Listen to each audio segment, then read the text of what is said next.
Hello and welcome. We are the Ministry of the Real Truth, and we stumbled upon this book, Conspirators' Hierarchy,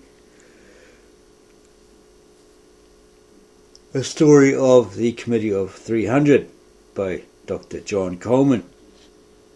We had a quick browse through it and we thought, wow, amazing facts, evidence, etc. But something in our head, a little voice in our head said, no, go and check out the history, the background of this guy, Dr. John Coleman. Don't take him seriously yet. You don't know anything about this particular guy. So we went online to find out more information on this Dr. John Coleman, and we came across the PDF, free PDF of it, the Conspirators' Hierarchy, the Story of the Committee of 300, by the same author, free. And then we came across a website stating vital information you won't get from mainstream media, school, or most churches about Dr. John Coleman being debunked. There he is featured there. This article is mainly for those who know about Dr. John Coleman, who claimed to be a former MI6 agent. This person read Dr. John Coleman's book, Conspirators' Hierarchy, the Story of the Committee of 300, sometime in the late 1990s. So it's been around for a while. This was before that person had first heard of the Jesuit Vatican conspiracy. John Coleman made a lot of sense to this writer then, but over the years he started to have doubts about him. According to Coleman, the world is run by a committee of 300 men with the British monarch at the head. The book sounded good and right when he first read it, but after 20 more years of research, the writer now believes it to be disinformation. A major red flag for this person about Coleman's book, The Story of the Committee of the 300, is the fact that it's on the official CIA government website. And we clicked here and we found the free PDF version of his book. It suggests click on the URL and you will see it's true. Well, as we said, we found it's a PDF. Download. So that's incorrect. We did try another link, but it said there was an error. As he states here, just click on the URL and you will see it's true. No, you won't actually. You just get the free PDF version of his book, Conspirators' Hierarchy, etc., etc.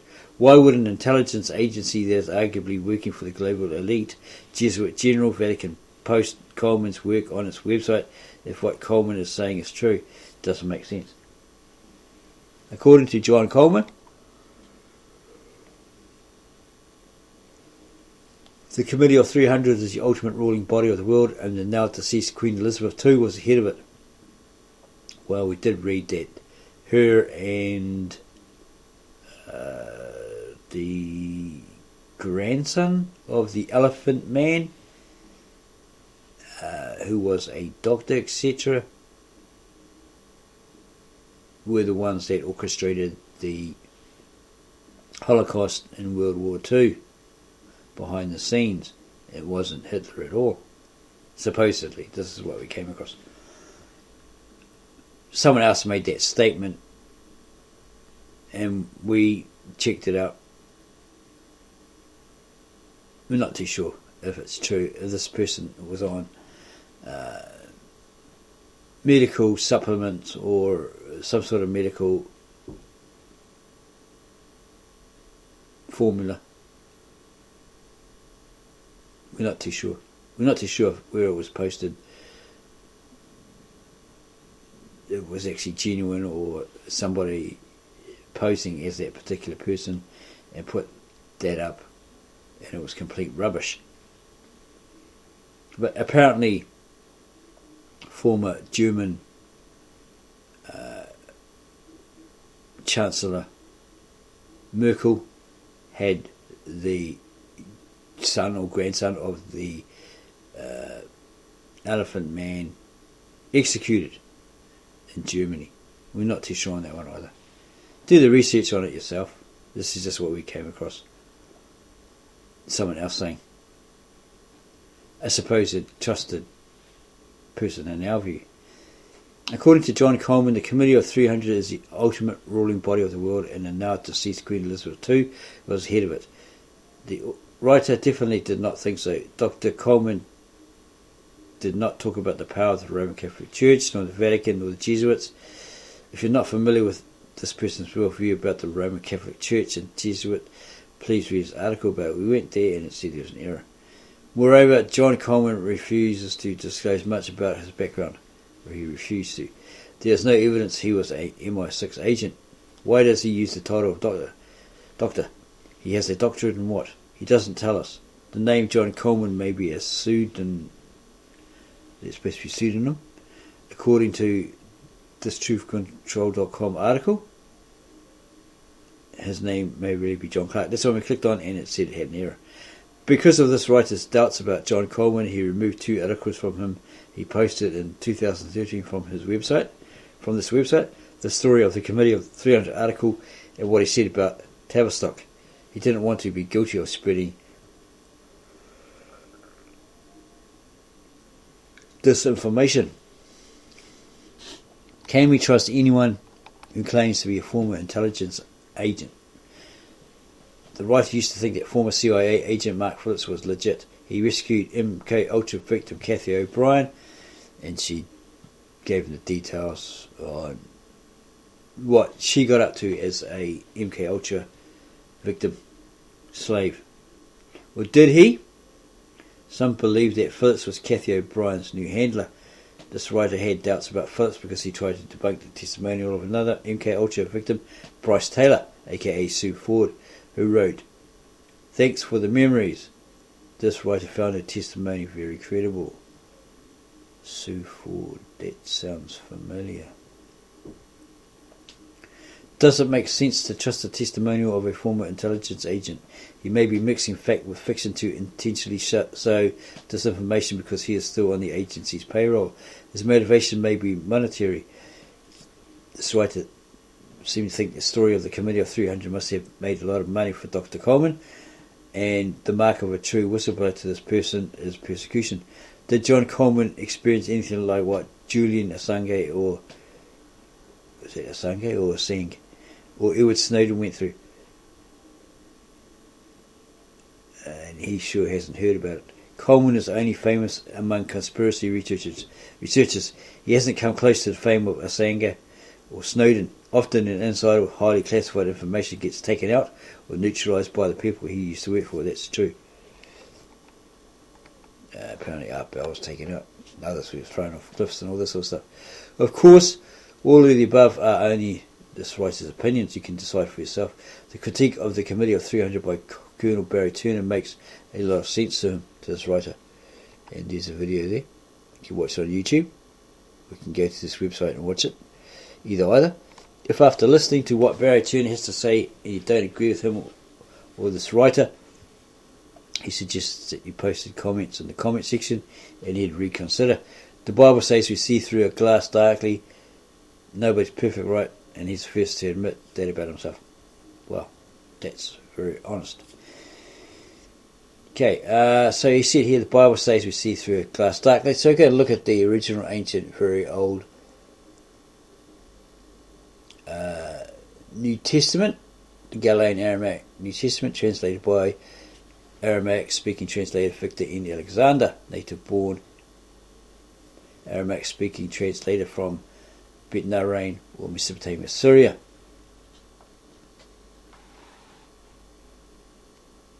Because it's all here online according to the modern Americanized modern English translations. For now we see through a glass darkly, but then face to face. Now I know in part, but then I shall know even as I am known. It's a Weymouth New Testament, and there's plenty more versions that say the same or a similar thing, right? And their translations. And these translated Bible verses are these Americanized modern English Bible translations.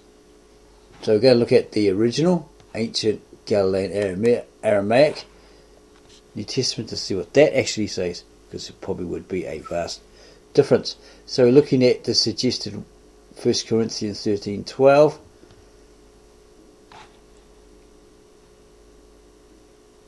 And it reads, "Now, however, we see as in a vision, like a reflection, where we stand face to face with ourselves," or like a mirror probably. Okay, it's got a footnote indication there.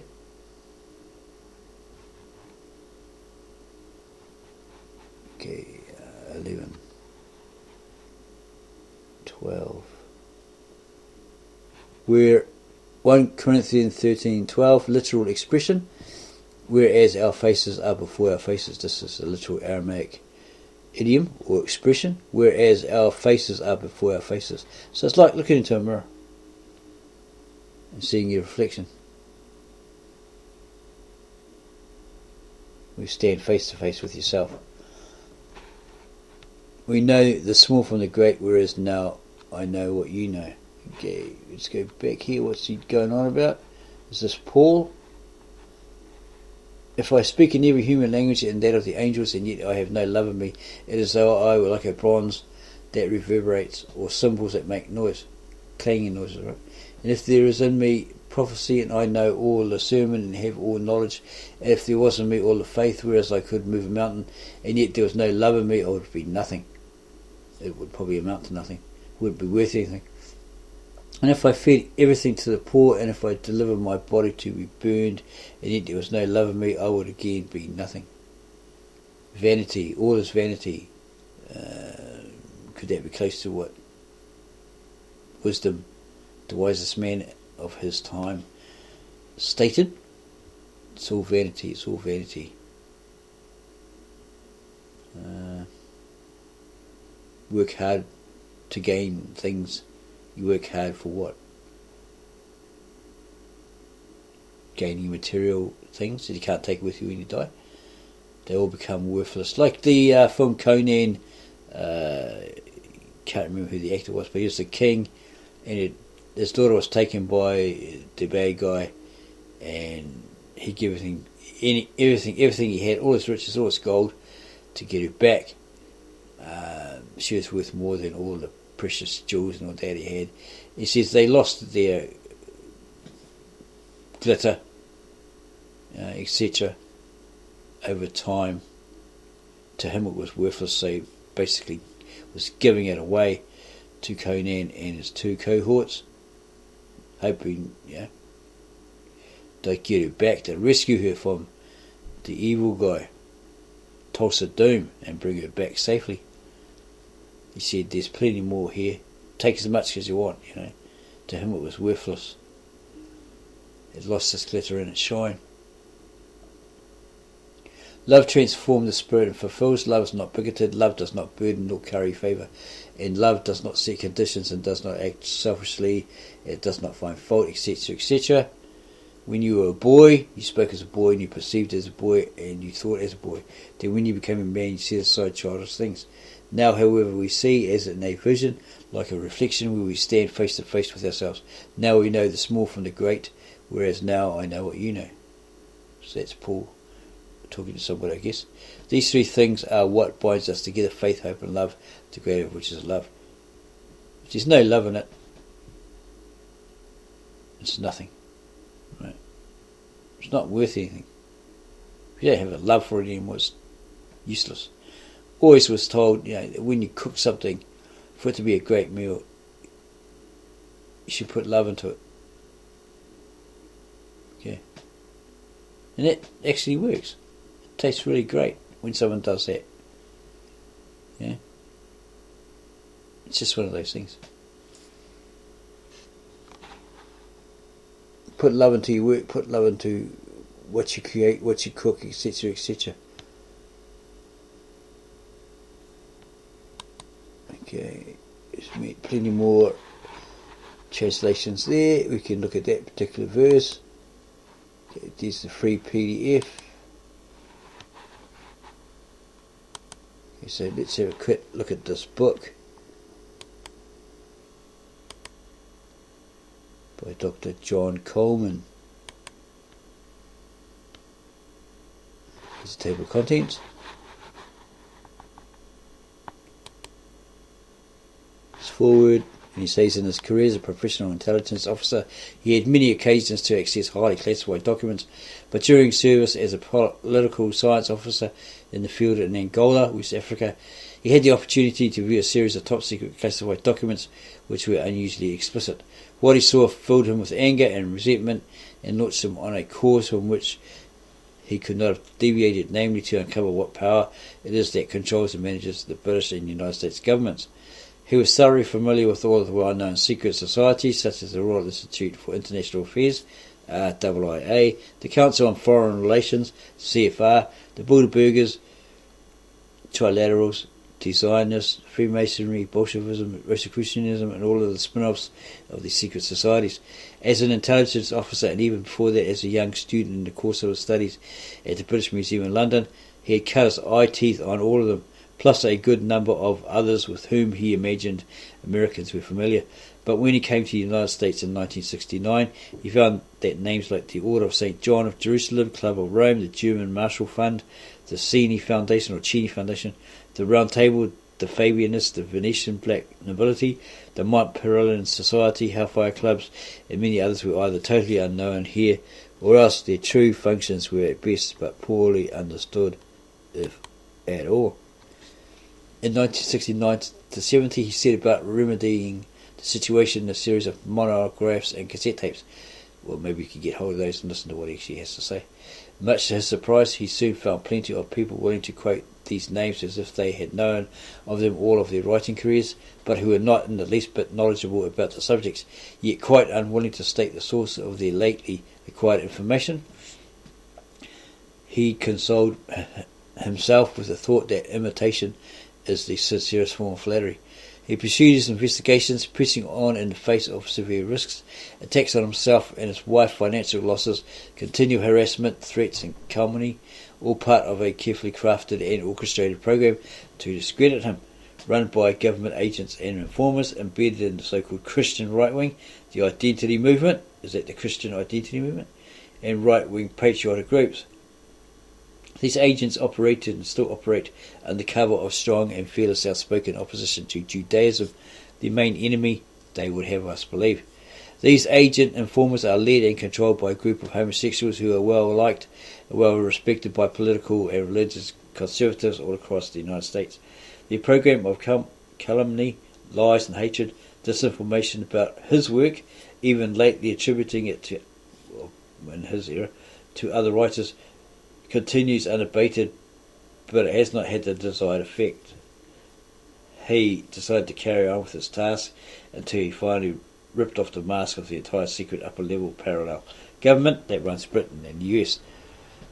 This book is part of the ongoing effect. Dr. John Coleman, November 1991, just reminded us of the BBC news report that we came across on YouTube, where the London government and the US federal government were uniting to make technicians, those who make your technology, computers, your mobile phones, your laptops, everything, the police for them, for the Ministry of the Truth. That came from the George Orwell story, 1984. It was a department of Big Brother's establishment that anything that was the truth was seized and suppressed, etc., etc. So they're trying to recreate that. So if you say something about the latest disease and a vaccination and all this sort of stuff, or anything that reveals the truth, they'll say it's all lies. They'll tell you social media, forums, sites, etc., to take that down, to ban that person, take those videos down, ban that person because there is no truth in it, there's no evidence, there is no cure, etc., etc. So yeah, these technologists, etc., these experts who make these machines will be the informants for them. If someone speaks about there being a remedy, a cure for the latest disease. They've put out a vaccination, etc., etc., because only their truth is the truth. Everything else outside of it is false. Even if theirs is false, it's true. Nobody else has the truth. They tried to legitimise that, or maybe they have in America with Joe Biden. That's what we've been reading. And they've also tried to do it in England and also in New Zealand. To do that, to suppress your rights, okay, to express yourself, to communicate with others, express your opinions, your views, etc., or put a truth out there making people aware, they will shut you down, bounce you off the internet, etc., etc. So continuing with this book, an overview and some case histories. Certainly a fair number of us are aware that the people running our government are not the people who are really in control of political and economic matters, domestic and foreign. This has led many to seek the truth in the alternative press, those newsletter writers who, like Dr. John Coleman, have sought but not always found what it is that is making the United States terminally ill. Seek and ye shall find has not always been the case with this group. What he did find was that the people walk in great darkness, mostly not caring or bothering to find out where the country is headed, firm in the belief that it will always be there for them. It reminds us of this quote by Bruce Lee, the legendary martial artist: those who something like those who walk in the darkness won't come to the light, or those who are in the light, something like that. Yeah, those who walk in darkness refuse to come to the light. It's quite a good quote. We can't remember it exactly at the moment. It escapes us. Okay, seek and ye shall find has not always been the case with this group.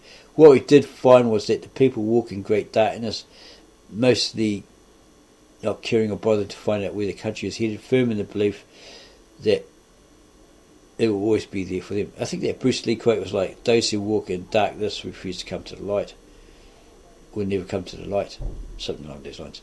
Anyway, this is the way the largest population group has been manipulated to react, and their attitude plays right into the hands of the secret government. We frequently hear about they doing this, that or the other. They seems literally to be able to get away with murder. They increase taxes, send our sons and daughters to die in wars that do not benefit our country.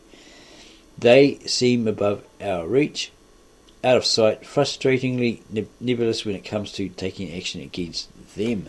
No one seems able to clearly identify who they are. It is a situation that has pertained for decades. During the course of this book, the author states that it identify the mysterious they, and then after that it is up to the people to remedy the situation. On 30th April 1981, he wrote a monograph disclosing the existence of the Club of Rome, identifying it as the Committee of 300 subversive body. This was the first mention of both of these organizations in the United States. The author warned readers not to be fooled by the feeling that the article was far-fetched, and he drew a parallel between his article and the warning issued by the Bavarian government when the secret plans of the Illuminati fell into its hands. And he states here he would return to the Club of Rome and the role of the Committee of 300 in U.S. affairs later here within this book. Many of the predictions made in that 1981 article have since come to pass, such as the unknown Felipe González becoming Prime Minister of Spain and being returned to power in France, the downfall of Giscard d'Estaing and Helmut Schmidt, the return to power of Swedish nobleman and Committee of 300 member Olof Palme, the nullifying of Reagan's presidency, and the destruction of the US steel, auto and housing industries in terms of the post-industrial zero growth orders handed down by the Committee of 300. Is that where Detroit car making businesses were shut down and shipped over to somewhere like Japan or something like that, or China, to pay, get all done cheaply? They shipped their factories overseas, and Detroit just became a crap hole, right, of ruin and poverty, etc., etc. Is that what he's talking about? The importance of Palme lies in the use made of him by the Club of Rome to deliver technology to the Soviet Union on the forbidden list of the US Customs, and Palme's worldwide communications network employed to train the spotlight on the phony Iran hostage crisis, while he shuttled back and forth between Washington and Tehran in an effort to undermine the sovereign integrity of the US and place the phony crisis in the realm of a Committee of 300 institution, viz. The World Court at The Hague, Holland. And what is in fact an opening conspiracy against God and man, which includes enslaving the majority of humans left on this earth after wars, plagues and mass murder have done with them, is not well hidden. And the Intelligence Committee is taught that the best way to hide something is to place it in open view. As an example of the foregoing, when Germany wanted to hide its prize new Messerschmitt fighter plane in 1938, the aircraft was put on display at the Paris Air Show. While secret agents and spies were collecting information from hollow tree trunks and from behind loose bricks in a wall, the information they sought was staring them right in the face. The upper-level parallel secret government does not operate from dank basements and secret underground chambers. It places itself in full view in the White House, Congress, and in number 10 Downing Street and the Houses of Parliament. It is akin to those weird and supposedly terrifying monster films where the monster appears with distorted features, long hair and even longer teeth, growling and slavering all over the place. Or is that slavering all over the place? Would that be like slobbering? Or drooling? This is a distraction. The real monsters wear business suits and drive to work on Capitol Hill in limousines. So, would he be saying that what they're actually saying when they have their interview, give their speech on live television to the news media, etc., what they're actually saying is not understood really by the public. Well, they think that, oh yeah, I understand what you're saying, but what they're actually doing is they're passing a message to their other members in the Illuminati, those who they're doing the deals with. Okay, it's all coded. It's in a way that people think they're hearing and knowing what this president's saying, but in reality it's not designed for them. It's designed for those who they teamed up with, they want to work with. Okay, these people in their Illuminati New World Order Brotherhood. These men are in open view. These men are the servants of the one world government New World Order. Like the rapist who stops to offer his victim a friendly ride, he does not look like the monster he is. That's the illusion. If he did, his intended victim would run off screaming in fright. The same applies to government at all levels. President Bush does not look like a dutiful servant of the upper level parallel government, but make no mistake about it, he is as much a monster as are those horrors found in horror movies. He looks kind of blank sometimes. Remember the old video footage of him?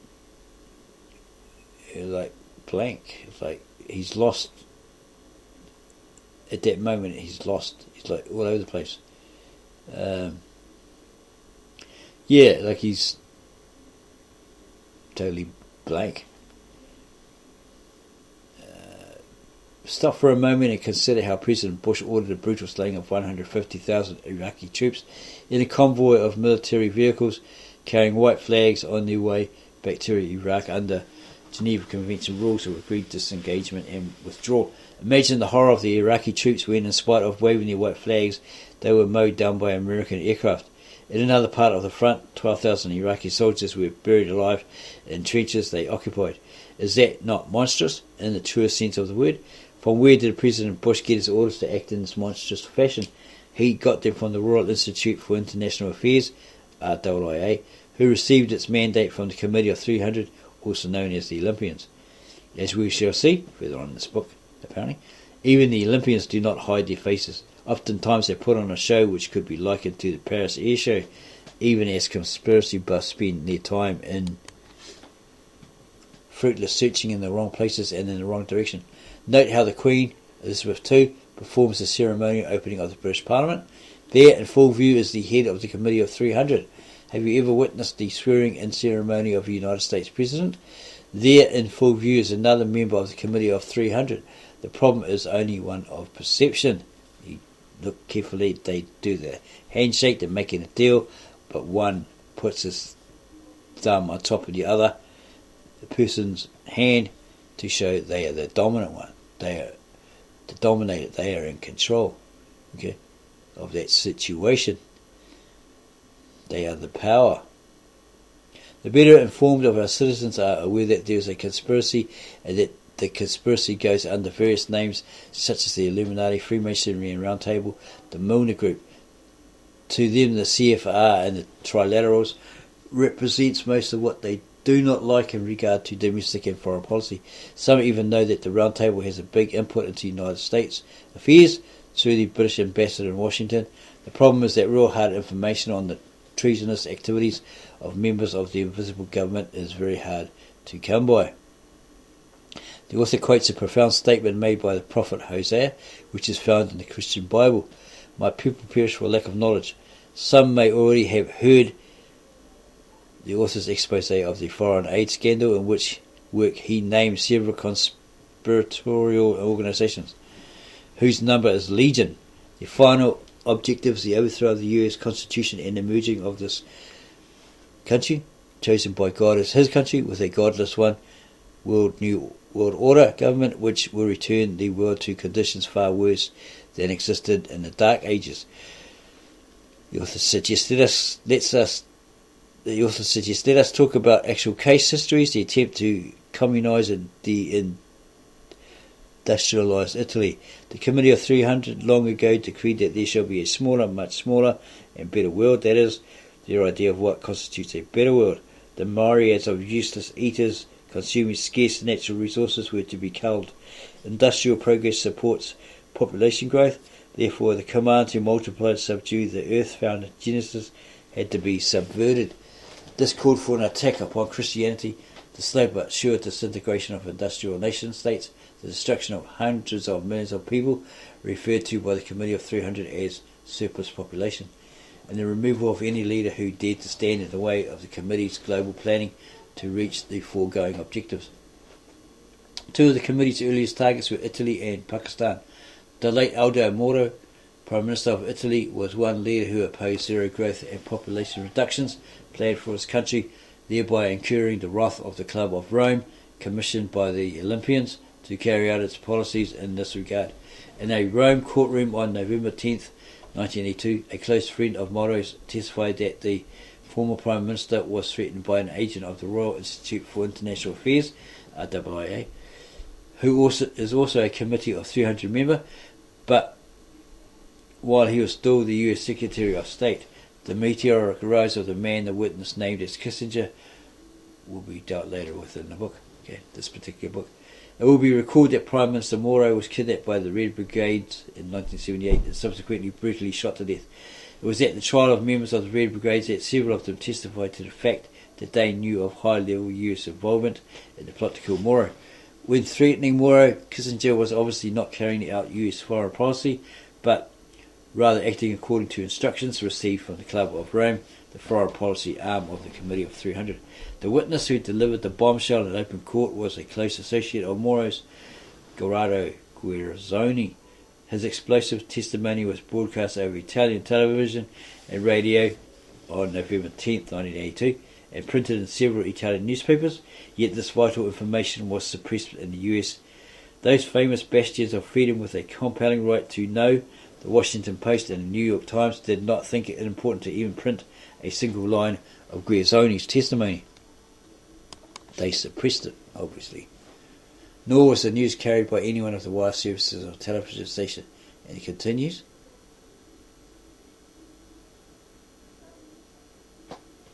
There's plenty more information there on that sordid type of events that carried on.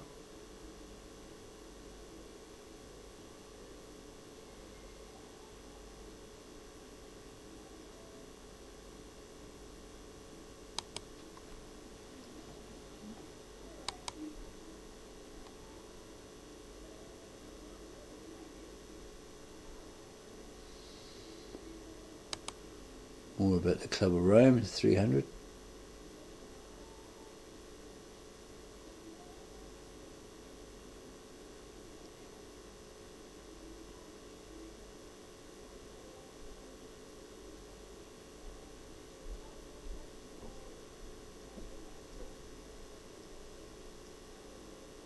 And it talks about the New World Order. The name New World Order is seen as something developed as a consequence of the Gulf War in 1991, whereas the One World Government is recognised as being centuries old. The New World Order is not new. It has been around and developing under one or another guise for a very long time. But it is perceived as a development of the future, which is not the case. The New World Order is past and present. That is why the author has said earlier that the term One World Government is or ought to be preferred. Aurelio Picchisi once confided in his close friend Alexander Haig that he felt like Adam Weishaupt reincarnated. Picchisi, I'm not too sure, this looks like an Italian name, had much of Weishaupt's brilliant ability to organise and control the Illuminati of today, and it showed through in Picchisi's control of NATO and formulating its policies on a global scale. He headed the Atlantic Institute's Economical Council for 3 decades while he was a chief executive officer for Giovanni Agnelli's Fiat Motor Company, car company, right? Agnelli, a member of an ancient Italian black nobility family of the same name, is one of the most important members of the Committee of 300. He played a leading role in development projects in the Soviet Union. The Club of Rome is a conspiratorial umbrella organisation, a marriage between Anglo-American financiers and the old black nobility families of Europe, particularly the so-called nobility of London, Venice and Genoa. And goes on about that.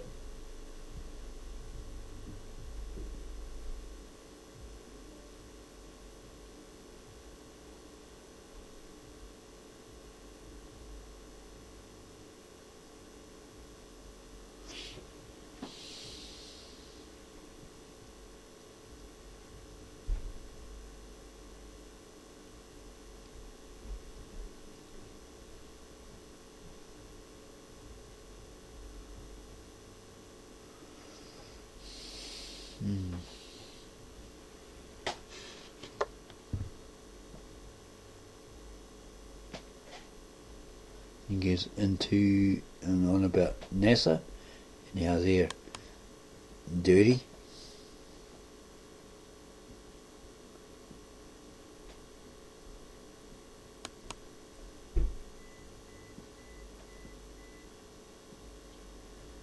And we get to Volcker's economic and monetary policies, which were a reflection of those of Sir Geoffrey Howe, Chancellor of the Exchequer and member of the Committee of 300.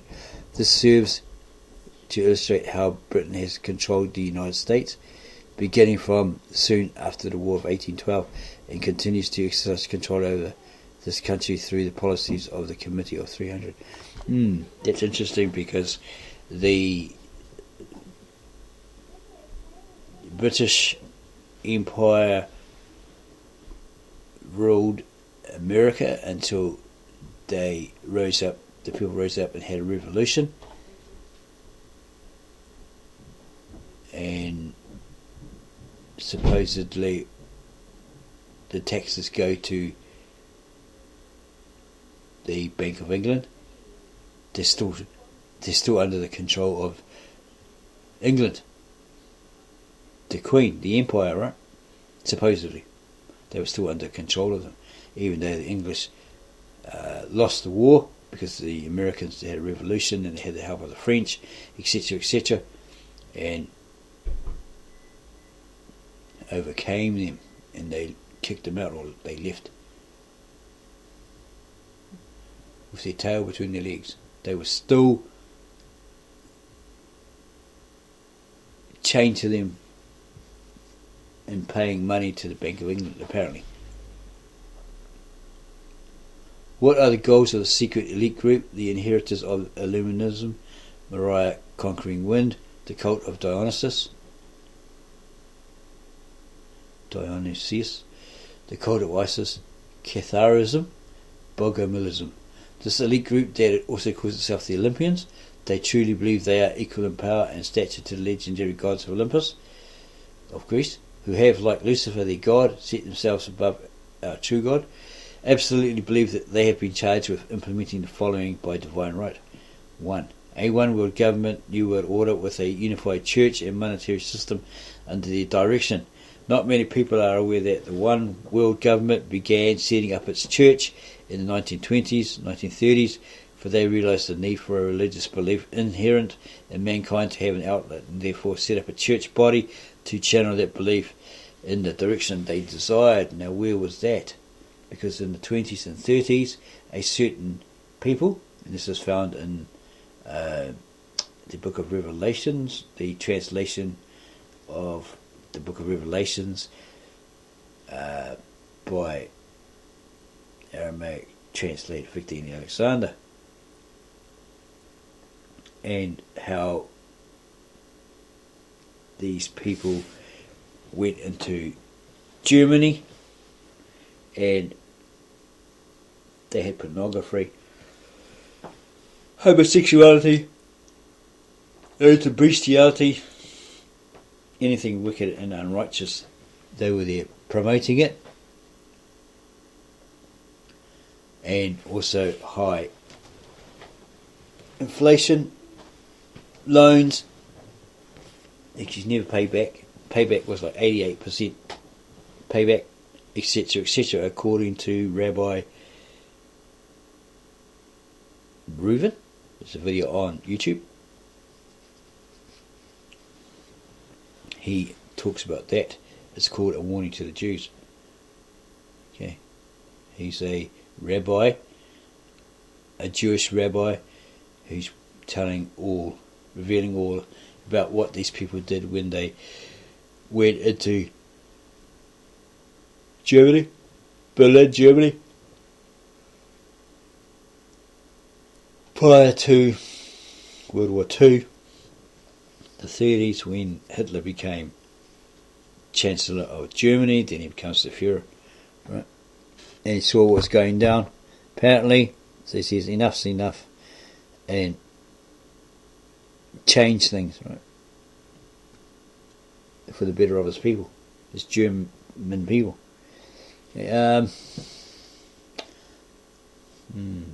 One, a world government, new world order with a unified church and monetary system under their direction. Not many people are aware that the one world government began setting up its church in the 1920s, 1930s, for they realised the need for a religious belief inherent in mankind to have an outlet, and therefore set up a church body to channel that belief in the direction they desired. 2. The utter destruction of all national identity and national pride. 3. The destruction of religion, and more especially the Christian religion, with the one exception, their own creation mentioned above. 4.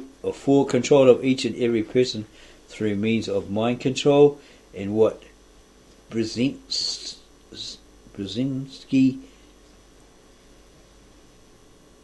called technotronics, which would create human-like robots, and a system of terror beside which Felix Dzerzinski's read terror will look like children at play.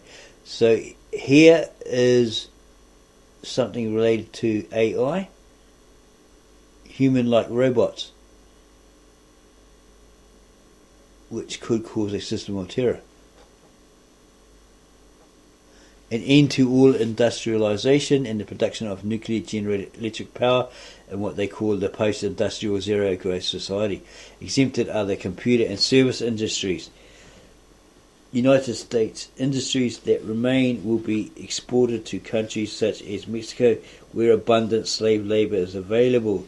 Did they not do that with the major car factories in Detroit? They shipped everything over to China, somewhere like that, cheaper labour, etc., etc., and there they thrived. They made a hell of a lot of money,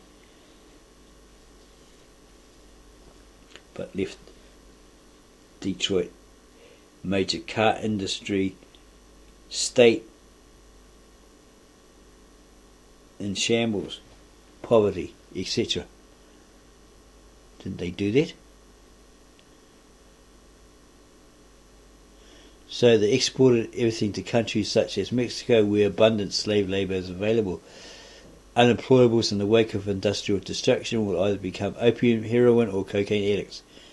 Well, what, the people of Detroit became crack addicts? Did it become a nest of crack houses, crack users, etc.? Only those who know about the truth about Detroit, etc., and states like that can tell you that. Full of gangs, crack, drug pushers, and addicts, or drug suppliers. Okay,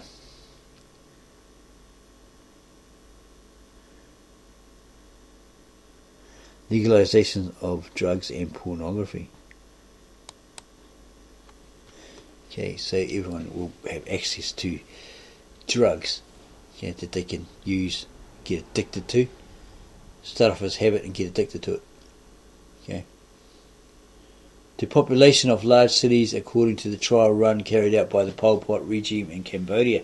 It is interesting to note that Pol Pot's genocidal plans were drawn up in the United States by one of the Club of Rome's research foundations. It is also interesting that the committee is presently, well, at the time of the writing of this book, I suppose,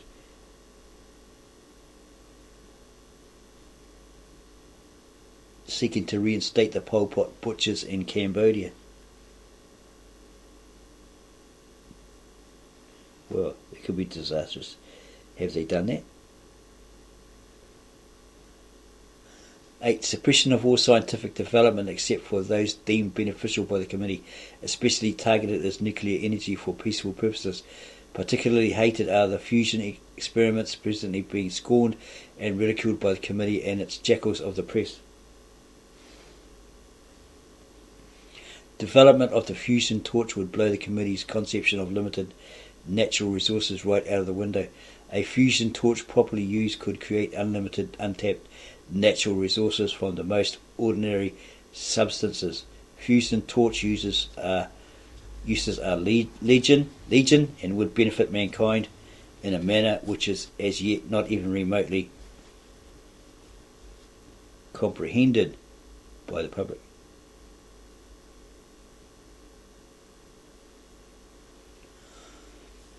9. Caused by means of limited wars in the advanced countries and by means of starvation and diseases in third world countries.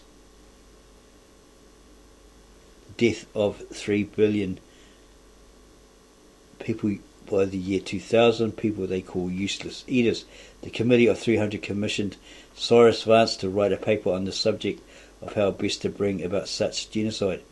The paper was produced under the title of the Global 2000 Report and was accepted and approved for action by President Jimmy Carter for and on behalf of the US government, and accepted by Edwin Muskie, then Secretary of State.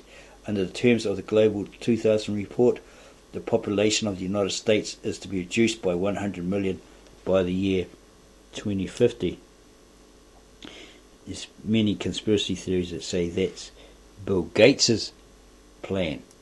So he went to Africa pretending to immunise the children there from AIDS. They actually had a serum that gave them AIDS. The complete opposite, according to secret files found and revealed about that.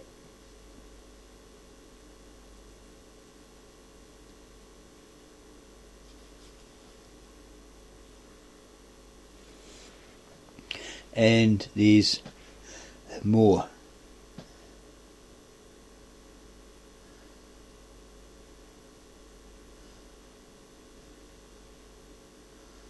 As jobs dwindle due to the post-industrial zero-growth policies introduced by the Club of Rome, demoralised and discouraged workers will resort to alcohol and drugs. The youth of the land will be encouraged by means of rock music and drugs to rebel against the status quo, the norm, thus undermining and eventually destroying the family unit, or the family as a unit. These other factors that were made legal to do that exact thing.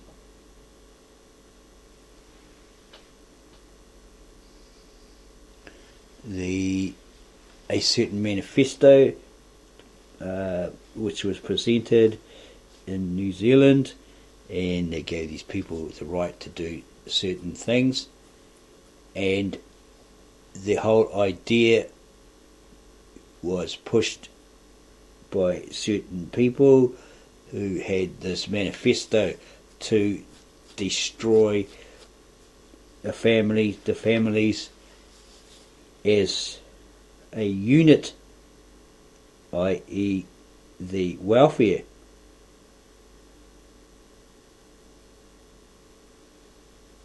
The social welfare of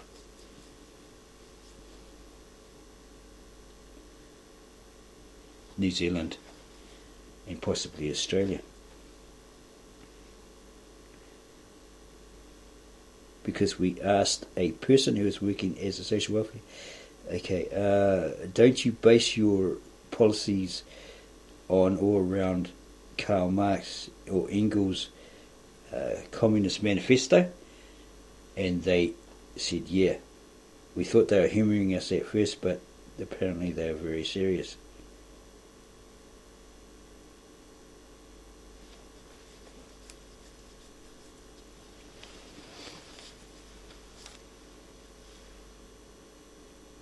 In this regard, the Committee of 300 commissioned Tavistock Institute to prepare a blueprint as to how this could be achieved.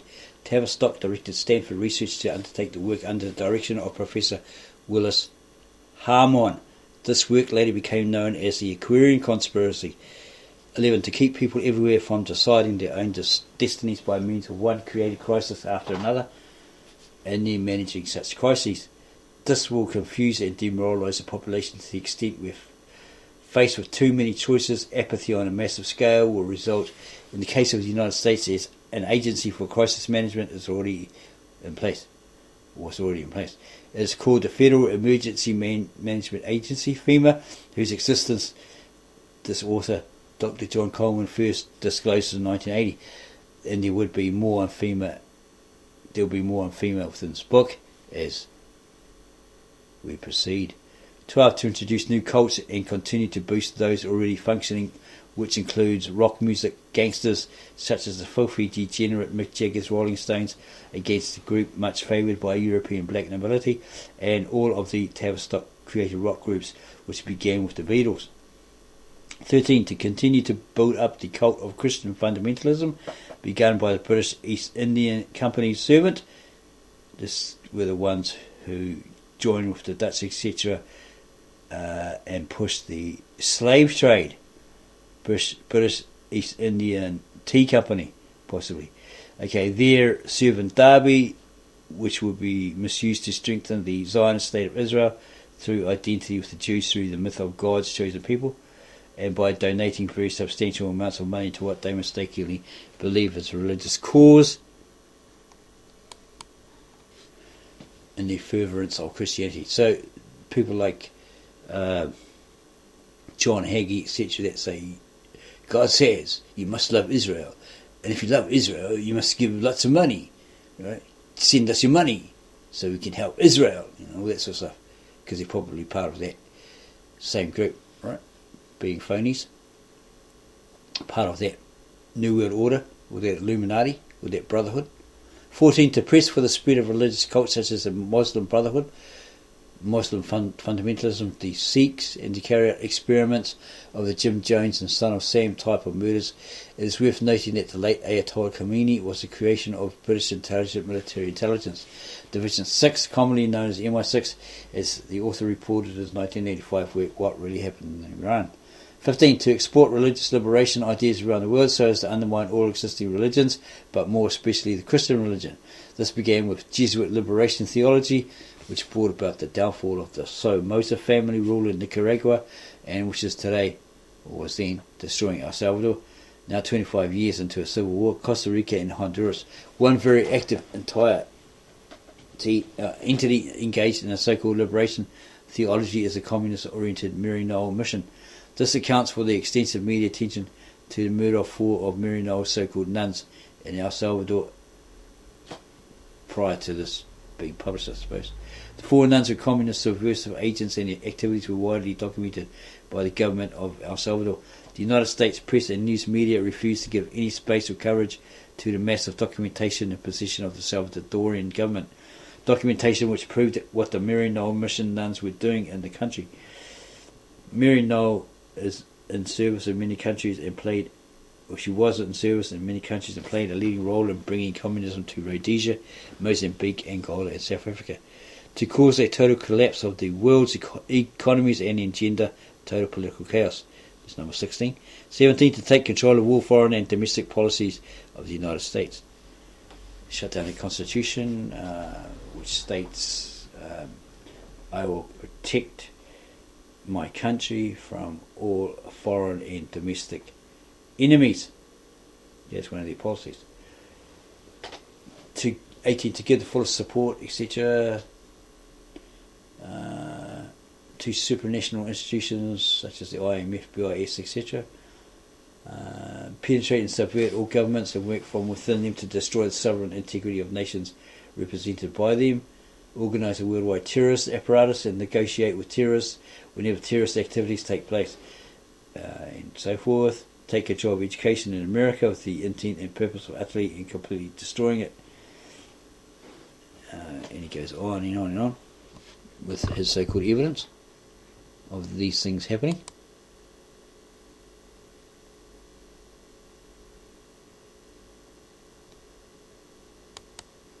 An interesting book to read in its fullness.